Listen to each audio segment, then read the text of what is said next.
Alam nyo ba na kapag nag-donate kayo sa mga registered charities dito sa New Zealand, you can actually get money back?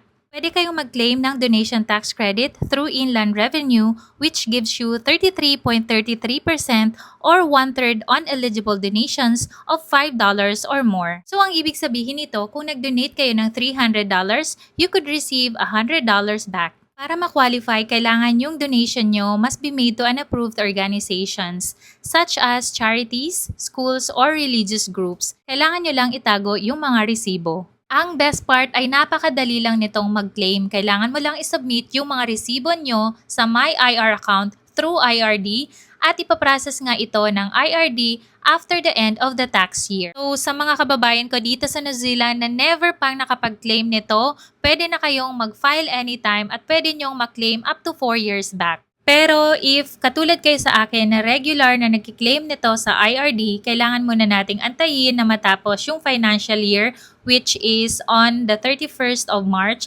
Ibig sabihin nito, pwede tayo mag-apply from 1st of April pa.